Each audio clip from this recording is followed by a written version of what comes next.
Duha ka adlaw nga special vaccination gipahigayon alang sa mga kawani sa Cebu City Hall. Gihimo kini sulod mismo sa Social Hall sa Legislative Building aron pag-inganyo nga magpabakuna sila. Apan nagmingaw ang vaccination area karong adlaw. Sayra natong istorya pinaagi ni ining report. Gigahinan gyud og espesyal nga pagtagad ang tanang kawani sa Cebu City Hall aron lang madasig nga magpabakuna diin sulod mismo sa building gihimo ang vaccination. Kini human mipadayag si Acting Mayor Mike Rama nga dili ma-release ang 20,000 pesos nga bonus kung dili mahurot sa pagbakuna ang tanang kawani. Kung dili mabakunahan ang tanan, ang maamong ang uban man ang among gibuhat karon ato yung ipaduol ang bakuna na nagyo dinhi no. Ato lang silang gi-schedule matag department.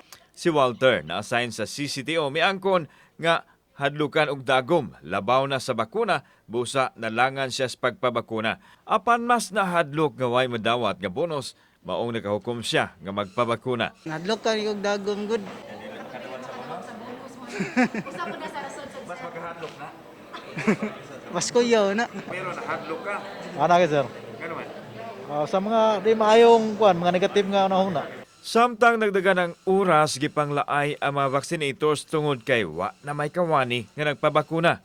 Unang adlaw karon sa pop-up vaccination sa mga empleyados diri sa Cebu City Hall nga gipahigayon mismo diri sulod sa Social Hall sa Legislative Building apan kung ato makita bakante pa ning mga lingkuranan alang sa mga vaccinees. 18 pa lang ka mga empleyado ang ilhan natala nga nagpabakuna. Posible og mga adlaw sa ikaduhang adlaw magpabakuna ang uban. Naanugnan ang mga vaccinator sa kahigayunan nga gipaduol na unta sa mga vaccinees ang serbisyo apan wa pahimudsi sa mga kawani. Karon og ugma lang ang special vaccination dili lang sa mga kawani kun dili mahimo usab mohapit pagpabakuna ang mga taong adunay transaksyon sa Cebu City Hall. Ang pinaka-importante karon, they should take my word seriously.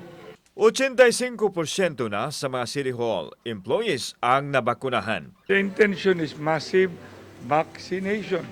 And vaccination is the way to liberation. Kauban si Cleofer Lumayag, ako si Alan Domingo. Balitang Bisdak.